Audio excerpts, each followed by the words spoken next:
छत्तीसगढ़ सामान्य ज्ञान के खंड में काफ़ी दिनों से कोई वीडियो नहीं आई थी। तो आज का ये वीडियो मैं छत्तीसगढ़ सामान्य ज्ञान सेक्शन के अंतर्गत ही बना रहा हूँ। दोस्तों नमस्कार, आप देख रहे हैं ज़ीरो पीरियड में आज की इस वीडियो में छत्तीसगढ़ सामान्य ज्ञान सेक्शन में कुछ प्रश्नों को लेकर हम बात करेंगे। हम समझेंगे कि उनके उत्तर क्या हैं और उनके उत्तर के साथ जुड़े हुए कुछ और तथ्यों को जानने का प्रयास करेंगे। आइए शुरू करते हैं आज की वीडियो। दोस्तों ज़ीरो पीरियड के इस वीडियो में पहला सवाल है, ककसाड़ पाटा किस आदिवासी समूह का नृत्य गीत है। आपके सामने ये नाम है ककसाड़ पाटा। आपको ये पहचानना है कि ये किस आदिवासी समूह का नृत्य गीत है। आपके लिए उत्तर के चार ऑप्शन हैं, हलबा, गोंड, सीमारिया और डी भील। ये जो ऑप्शन है इन्हीं में से आपको चूज करना है कि ये जो ककसाड़ पाटा है ये किस आदिवासी समूह का लोक नृत्य है। अगर आपने सोच लिया हो तो आप चेक कर लें। इस प्रश्न का सही उत्तर है मारिया। ककसाड़ पाटा मूलतः मारिया आदिवासियों का नृत्य है और ये जो है एक पर्व के अवसर पर गाया जाता है। पर्व के अवसर पर गाया जाने वाला और किया जाने वाला ये नृत्य गीत है और ये धार्मिक स्थल पर होता है। धार्मिक स्थल कहने का मतलब वहाँ का मंदिर हो गया या फिर कोई विशेष मूर्ति जहाँ रखी होती है वहाँ पर। और अगर मैं बस्तर के लिहाज से इसकी बात करूँ तो नारायणपुर और दूसरा है कोंडागांव। ये दो ऐसे ज़िले हैं जहाँ पर इस तरह के नृत्य गीत देखे जा सकते हैं। इस नृत्य गीत के दौरान जो युवा हैं वो कमर में पीतल या लोहा इसका बना एक घंटा बांधते हैं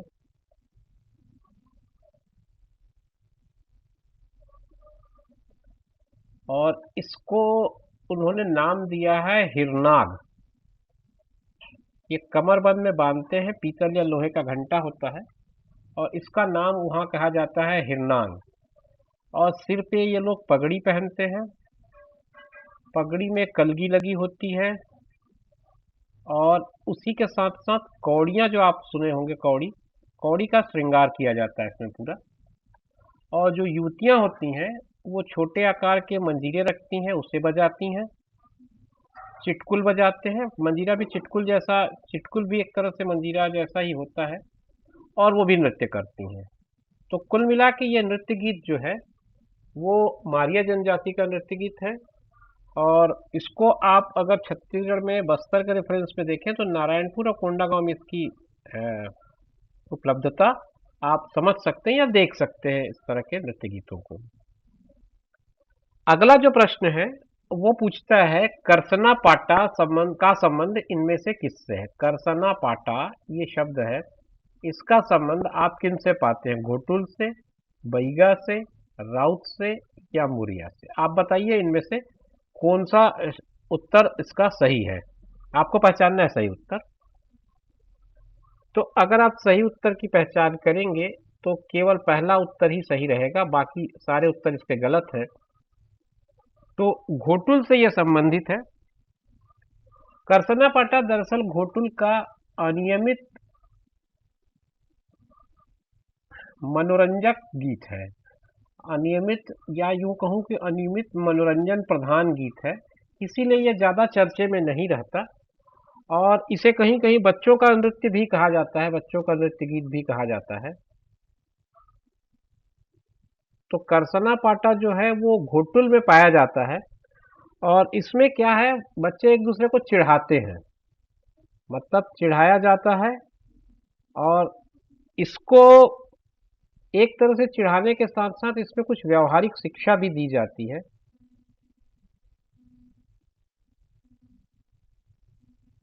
आप इसको व्यावहारिक शिक्षा के रूप में भी आप अगर कहीं पे कोई ऑप्शन आता हो तो उसके साथ भी इसको लिंक अप कर सकते हैं। और इस तरह का सर्कल होता है, सर्कल आकार में इसमें लोग बच्चे हो या बड़े हो इस तरह से घूमते हैं। तो ये करसना पाटा का मूल बात है। दरअसल ये घोटुल संप्रदाय में होता है घोटुल जो एक वर्ग है वहाँ पर का अनियमित मनोरंजन प्रधान गीत है। कोई ऐसा कोई पर्टिकुलर टाइमिंग नहीं है कि इसको इस टाइमिंग में गाया या नृत्य किया जाता हो। ये आपका अनियमित प्रकृति का है और बच्चों का नृत्य कहा जाता है इसको। अगला प्रश्न है खद्दी पर्व का संबंध इसमें से किस जनजाति से है? ऑप्शंस आपके पास है उरांव, ए में, बी में है कोरवा, सी में है गोंड और डी में है बिझवार। आपको बताना ये खद्दी पर्व इनमें से किस जनजाति से संबंधित है। तो आपका जो ऑप्शन ए है वही करेक्ट ऑप्शन है। अब ये जो उरांव है उसका खद्दी से कैसे संबंध है इसको थोड़ा सा समझ लेते हैं हम लोग। अब वैसे देखा जाए तो ये खद्दी पर्व जो है ये झारखंड का मुख्य पर्व है, क्योंकि उरांव जनजाति के जो लोग इसको मानते हैं वो झारखंड में ज़्यादा रहते हैं और इसी पर्व को कुछ और नामों से भी पुकारा जाता है, जिसमें सबसे ज़्यादा पॉपुलर नाम है इसका सरहुल। सरहुल के नाम से इसको पुकारा जाता है। और ये कब होता है तो उसकी बात करूं तो वसंत ऋतु में होता है। तिथि विशेष की बात करूं तो चैत्र पूर्णिमा में होता है। और इस पे उरांव जनजाति के लोग करते हैं, ये बात तो क्लियर हो गई। साल नाम का जो पेड़ है उसका महत्व है इस पूरे नृत्य गीत में, इस पर्व में। अगर मैं इस साल की बात करूं तो 2022 में ये 4 अप्रैल को बनाया गया था। 4 अप्रैल 2022 को ये पर्व बनाया गया था, सुरहुल पर्व या खद्दी पर्व। सुरहुल पर्व को ही खद्दी पर्व कहा जाता है। किस एरिया में क्या कहा जाता है ये भी मैं आपको बताऊंगा। उरांव लोग इसे खद्दी पर्व कहते हैं और जो संथाल लोग हैं, जो पश्चिम बंगाल का एरिया है, वो लोग इसे बा पर्व कहते हैं। पर्व यही है, देखिए पर्व एक ही है। खद्दी पर्व से सुरहुल भी कहा जाता है और बा पर्व भी कहा जाता है। और खड़िया लोग जो हैं, खड़िया जनजाति के लोग इसको जकोर कहते हैं। ये नाम इसी पर्व का है, अलग अलग ढंग से आपसे पूछा जा सकता है। इसमें एक शब्द का जो महत्व है वो भी मैं लिख दूं, नाची से बाची। नाची से बाची ये जो शब्द है वो उरांव जनजाति के इस खद्दी पर्व या सरहुल पर्व से संबंध रखता है। ये एक लाइट क्वेश्चन बन सकता है। इसमें मैं सारी तथ्यों को आपके साथ शेयर करते जाता हूं ताकि आप एक प्रश्न के साथ उससे जुड़े अन्य मुद्दों को भी अपने परीक्षा के लिए तैयार कर सकें। अब ये नाची से बाची क्या है? नाची से बाची मतलब जो नाचेगा वही बचेगा, ये इसका अभिप्राय है। जो नाचेगा वही बचेगा, इसका अभिप्राय यही है। मतलब नाच को वहां पे महत्व दिया जाता है। अब इसमें साल पेड़ का क्या महत्व है ये थोड़ा सा समझ लेते हैं कि साल पेड़ को इससे इस पर्व के साथ क्यों इतना जोड़ा गया है और इसका क्या महत्व ये जानते हैं। तो साल पेड़ का महत्व समझने के लिए आपको जाना पड़ेगा महाभारत में। और ये जो सुरहुल पर्व या खद्दी पर्व है ये वहां से जुड़ता है। महाभारत में आदिवासियों ने, जब महाभारत का युद्ध हुआ तो आदिवासियों ने कौरवों का साथ दिया था। वो उस वक्त पांडवों के साथ नहीं थे। आदिवासियों ने कौरवों का साथ दिया तो युद्ध के दौरान बहुत सारे जो जनजाति के लोग थे वो मारे गए। तो उसके बाद उनकी जो डेड बॉडी थी, जो लाश थी, उसको साल के पत्तों से ढका गया। यहां से साल का महत्व जुड़ता है। और साल के पत्तों से ढकने के बाद काफी दिनों के बाद भी ये लाश जो है वो खराब नहीं हुए थे, जबकि अन्य पत्तों से जो जिन लाशों को ढका गया था वो खराब हो गए थे। तो इसके चलते यहाँ पर साल का जो महत्व है वो बढ़ जाता है और उसी के कारण ये खद्दी पर्व और सुरहुल पर्व जो है वो साल के साथ जुड़ता है। तो पौराणिक महत्व की बात अगर मैं करूं तो ये महाभारत से जुड़ता है। महाभारत में आदिवासियों का कौरवों को साथ देना, फिर डेड बॉडीज को साल के पत्ती से ढकना, ये सारी चीजें इसके साथ जुड़ी हुई हैं। आगे चलते हैं, अगला प्रश्न लेते हैं। अगला प्रश्न है सलवा जुलूम का संबंध इनमें से किससे है? कोचिंग स्कीम, नक्सली आंदोलन, पुलिस भर्ती या इनमें से कोई नहीं। 4 ऑप्शन है आपके पास। चारों में से जो भी ऑप्शन आपको करेक्ट लग रहा हो आप उसको टिक कर सकते हैं। तो इसका जो सही ऑप्शन है वो ऑप्शन बी है, नक्सली आंदोलन। थोड़ा सा इसके बारे में अगर आप जानना चाहें तो मैं बता दूं कि ये जो नक्सली आंदोलन है उसके साथ इसका संबंध ऐसा है कि स्वर्गीय महेंद्र कर्मा कांग्रेस के नेता हुआ करते थे, इनका चलाया हुआ आंदोलन था। ये एक तरह से नक्सलियों के भय को आम जनता के बीच से दूर करने के लिए आम जनता को साथ में जोड़ने का ये अभियान था। तो साथ में जोड़ना ही एक तरह से सलवा जुलूम हुआ। जुलूम मतलब जुड़ना। तो सलवा जुलूम का ये आंदोलन चला और इसका अच्छा खासा असर नक्सली बेल्ट में देखा गया, जिससे नक्सलियों ने इसको अपने लिए एक तरह का खतरा समझा। और बाद में मुझे जहाँ तक याद आ रहा है, डेट तो मुझे याद नहीं आ रहा है, मई का ही महीना था जब कांग्रेस की एक पूरी की पूरी लीडरशिप को एक नरसंहार में मार डाला गया और काफ़ी लोगों की इसमें बड़ी गोलीबारी हुई। और ये सुकमा का इलाका था, दरबा घाटी, जहाँ पर ये पूरा नरसंहार हुआ और उसमें ये महेंद्र कर्मा शहीद हुए। इसके अलावा कांग्रेस के अनेक बड़े नेता इसमें शहीद हुए थे। विद्याचरण शुक्ला जी को भी इसमें गोली लगी थी, बाद में वो भी मारे गए। तो इस तरह से ये सलवा जुलूम का जो आंदोलन है, अगर आप देखें तो ये नक्सली आंदोलन से जुड़ता है। और नाम अगर आप जोड़ना चाहें तो महेंद्र कर्मा का नाम जोड़ सकते हैं। और ये नरसंहार उसके बाद हुआ था, सलवा जुलूम के विरोध में ही एक तरह से वो प्रतिक्रिया थी। अगला प्रश्न है, आमा खानी पर्व का संबंध इसमें से किससे है? आम से, मिट्टी से, सी कहता है वर्षा से और डी कहता है किसी खान या खदान से। तो अब आप समझिए चार में से कौन सा उत्तर आपका सही है। आमा खानी का संबंध, पर्व का संबंध इनमें से किससे है? आपके ऑप्शंस जो हैं वो थोड़े बहुत आपको आसपास मेल खाते दिख रहे होंगे, लेकिन उनमें आप मत कंफ्यूज होइए। इसका सही उत्तर है मिट्टी से। आमा खानी पर्व बस्तर जिले का एक पर्व है। जैसा कि आप समझ ही पा रहे होंगे, पूरे वीडियो में मैं बस्तर जिले और आदिवासी संस्कृति पर ही ज़्यादा बातें कर रहा हूँ। तो बस्तर जिले का पर्व है, इसे माटी तिहार भी कहते हैं। माटी तिहार से ही आपको स्पष्ट हो गया कि ये मिट्टी से जुड़ा हुआ पर्व है। माटी तिहार मिट्टी से जुड़ा हुआ पर्व है और ये भी चैत्र पूर्णिमा को ही मनाया जाता है। लेकिन इसके साथ कोई तिथि एकदम फिक्स नहीं है। अलग अलग गाँवों में अलग अलग तिथियों में भी इसको मनाते हैं। अलग अलग गाँव में अलग अलग तिथि में भी मनाते हैं इसको। तो ऐसा कुछ फिक्स नहीं, लेकिन अगर मानक रूप में देखा जाए तो चैत्र पूर्णिमा के दिन इसे मनाया जाता है। इसका अर्थ होता है मिट्टी की पूजा करना और पूजा करके उसको धन्यवाद देना अच्छी फसल के लिए। ये इसका कुल मिला के अभिप्राय है आमा खानी पर्व का। तो आमा खानी दो चीजों से जुड़ रहा है, आम और खानी। तो आप आम और खान दोनों से मत जोड़िए इसको। ये मिट्टी से जुड़ा हुआ पर्व है और इसका संबंध माटी तिहार से है। इसको कहीं कहीं क्या, बहुत ज्यादातर इसको माटी तिहार के नाम से ही पुकारा जाता है। इस वीडियो का अगला प्रश्न है, केंद्र प्रवर्तित रोशनी योजना का संबंध इनमें से किससे है?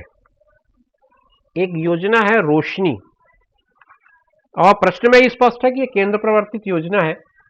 आपको यह बताना है कि ये किससे संबंधित है। ए है ग्रामीण विद्युतीकरण, बी है आदिवासियों का नेत्र परीक्षण, सी है पुलिस भर्ती अभियान और डी है कौशल विकास कार्यक्रम। आपको इनमें से पहचानना है कि इसका सही उत्तर कौन सा होगा। न तो इसका उत्तर ग्रामीण विद्युतीकरण है, न आदिवासियों का नेत्र परीक्षण है, न ही पुलिस भर्ती अभियान है। इसका सही उत्तर है कौशल विकास कार्यक्रम। कौशल विकास कार्यक्रम कैसे है ये हम समझ लेते हैं। थोड़ा सा इसके तथ्यों को पढ़ लें तो हमारी बातें क्लियर हो जाएंगी कि ये किस तरह से कौशल विकास कार्यक्रम है।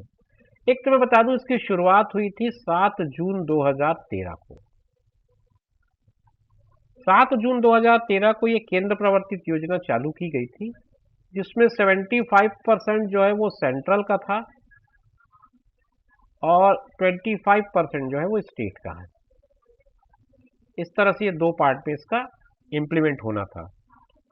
अब हुआ ये कि इसका ऑब्जेक्टिव क्या था वो समझ लें। इसका ऑब्जेक्टिव ये था कि जो वामपंथी उग्रवाद से प्रभावित जिले हैं,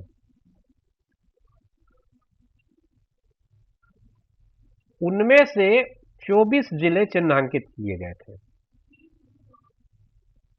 24 जिले चिन्हांकित किए गए जहां पर युवाओं को और महिलाओं को उनका कौशल विकास करके एम्प्लॉयमेंट जनरेट करने के लिए उनको ठीक से ट्रेन कर सके, इस तरह का अभियान लेकर के ये जो योजना है वो शुरू की गई। कौन कौन से राज्य इसमें शामिल किए गए? अगर राज्यों की बात करूं तो इसमें झारखंड था, उड़ीसा था, आंध्र था, बिहार को भी इसमें शामिल किया गया, यूपी इसमें शामिल हुआ, पश्चिम बंगाल इसमें शामिल हुआ, महाराष्ट्र शामिल हुआ और मध्य प्रदेश शामिल हुआ और उसके अलावा छत्तीसगढ़ इसमें शामिल हुआ। तो इस तरह से इतने राज्यों में ये चालू की गई योजना और इन राज्यों में से 24 जिले मतलब इसमें चयनित किए गए। अब जो जिले चयनित किए गए उसमें छत्तीसगढ़ में सबसे पहले सुकमा में इसका पायलट प्रोजेक्ट शुरू किया गया। उसके बाद बीजापुर, बलरामपुर जैसे कुछ और जिलों में हुए। बीजापुर में हुआ, बलरामपुर में भी, कांकेर में और नारायणपुर में। ये इतने जिले हैं छत्तीसगढ़ के जहां पर ये योजना शुरू की गई। तो कुल मिलाकर के बात ये हुई कि युवाओं को और महिलाओं को दो इसके केंद्र में रहे। अब इससे देखिए, इससे जुड़े प्रश्न कहां कहां से आपको इसमें कनेक्ट कर सकता है। एक तो रोशनी यानी कि वामपंथ उग्रवाद, इससे आप जोड़िए इसको, ये आपके प्रश्न के साथ जोड़ता है। डेट तो आपको मैंने बता ही दिया। ये केंद्र और राज्य क्या है, तो आप केंद्र प्रवर्तित योजना है, 75% सेंटर का और 25% स्टेट का। और कितने जिले इसमें चयनित किए गए, तो 24 जिले चयनित किए गए। कौन कौन से स्टेट इसमें इन्वॉल्व थे, स्टेट्स के नाम मैंने दे दिए, आप काउंट कर लीजिएगा। अब छत्तीसगढ़ के जो जिले हैं 24, उनमें छत्तीसगढ़ के जो जिले चयनित किए गए थे 24 में से, उसमें 1 2 3 4 5 जिले आपके छत्तीसगढ़ से चुन लिए गए थे। एक और जिला, हाँ ठीक 5 ही जिले थे। नारायणपुर भी मैं लिख दिया हूँ, भूल गया था, मुझे याद नहीं आ रहा था। 1 2 3 4 5 जिले चयनित किए गए थे। उसमें से सुकमा में पायलट प्रोजेक्ट स्टार्ट हुआ था। तो ये इतने इसके अलाइड क्वेश्चंस एक साथ बन सकते हैं। तो प्रश्न को आप जब समझें तो केवल आप ये 4 ऑप्शंस पे ध्यान न दें, उसके साथ में जुड़े हुए तथ्यों को भी पूरी तरह से समझते चलें। अगला प्रश्न है, मारिया, मुरिया और डोरला ये किस जनजाति की उप जनजातियां हैं? ये जनजातियां हैं, लेकिन ये किस जनजाति की उप जनजातियां हैं ये आपको बताने हैं। ऑप्शन ए है Baiga, option B Kamar, option C Gond, option D Kanwar. ये आपके इसमें दिए गए ऑप्शन है। आपको इनमें से पहचानना है, पहचान के बताना है कि ये इनमें से कौन सा सही ऑप्शन है। तो अगर आप इसको पूरी तरह से देख ले तो आपको समझ में आ जाएगा कि कौन सी उत्तर इसमें सही होगा। तो इसका सही उत्तर आता है गोंड। गोंड जनजाति की ये उपजातियां हैं। इसका उत्तर आपको मैंने बता ही दिया, गोंड है। ये तीनों जो है इसकी जनजातियां हैं, उप जनजातियां। जनसंख्या की दृष्टि से गोंड जो है, जनसंख्या के हिसाब से ये सबसे बड़ी जनजाति है, ये ध्यान रखिए। दूसरी चीज, इसकी कितनी उपजातियां हैं, तो इसकी 41 उपजातियां हैं। और 41 उपजातियों में 3 तो मैंने बता ही दिए। इसके अलावा एक और जनजाति मुझे याद आ रहा है, वो है प्रधान। और बाकी तो मैंने लिख ही दिया, मारिया, मोरिया और डोरला, ये और है। और भी है 41 इनके उपजातियों के नाम बताए गए हैं। मुझे जितना स्मरण आ रहा है वो मैंने आपके लिए लिखा है यहाँ पर। और इनका जो मुख्य पर्व अगर मैं बोलूं गोंड जनजाति का, तो नवाखानी एक पर्व, नवाखानी इनका बहुत प्रचलित है। एक पर्व छेरता है, इस पर भी प्रश्न पूछा जाता है। एक पर्व बिदरी है, ये भी कभी कभी आपके प्रश्नों में आता है। एक है जावरा। ये कुछ, इसलिए मैंने इनको चुन के लिखा है क्योंकि ये प्रश्न आपको सीधा इससे भी जोड़ देगा कि ये आपका त्योहारों का नाम लिख दिया, फिर बोला कि ये किस जनजाति से संबंधित है। तो ये 4 पर्वों के नाम आप विशेष रूप से ध्यान रख लें, ये आपके काम आ सकते हैं। दोस्तों वीडियो काफ़ी लंबी हो चली है, लगभग 20 मिनट का समय इस वीडियो ने अभी तक ले लिया है, क्योंकि प्रश्नों की व्याख्या करते समय समय ज़्यादा लग जाता है। अन्यथा अगर मैं सीधे प्रश्न के उत्तर पर टिक करूं तो हार्डली 5 मिनट का वीडियो बनेगा ये। परंतु मेरा ऐसा प्रयास रहता है कि जब हम किसी बिंदु पे तैयारी करें तो तथ्यों के साथ तैयारी करें, और साथ में तथ्यों को अगर हम याद रखेंगे, सुनेंगे, तो ज़्यादा प्रभावी ढंग से हम उसको परीक्षा में लिख पाएंगे। क्योंकि केवल एमसीक्यू के फॉर्म में किसी क्वेश्चन को रटना आपको बहुत लंबे समय तक याद नहीं रखेगा। जब आप उसको तथ्यात्मक रूप से पढ़ेंगे और समझेंगे या सुनेंगे, तो मेरा ख्याल है उसका लाभ लंबे समय तक रहेगा। जो भी हो, अब हम पहुंच चुके हैं इस वीडियो के आखिरी प्रश्न पे, क्योंकि इससे ज़्यादा लंबा वीडियो ठीक नहीं होगा बनाना। हालांकि प्रश्नों का संकलन काफ़ी है मेरे पास अभी, पर आज की इस वीडियो में मैं इस प्रश्न के साथ इसको खत्म करना चाहूँगा। प्रश्न ये है, छत्तीसगढ़ में या छत्तीसगढ़ी में अमझोरा का क्या तात्पर्य है? अमझोरा ये वर्ड है, अमझोरा का तात्पर्य क्या है ये आपको बताना है। क्या ये एक प्रकार की विवाह पद्धति है? क्या ये एक प्रकार का लोकगीत है? क्या ये एक प्रकार का पेय है? या क्या ये आम के बगीचे को कहा जाता है? अब आपको इसके उत्तर बताने हैं। तो इसका जो सही उत्तर है वो है एक प्रकार का पेय। ऑप्शन सी इसका करेक्ट आंसर है। अमझोरा जो है वो एक प्रकार का पेय है, ड्रिंक कह सकते हैं आप इसे, एक प्रकार का ड्रिंक है ये। और ये आम का पना है एक तरह से, जो कच्चे आम से बनता है।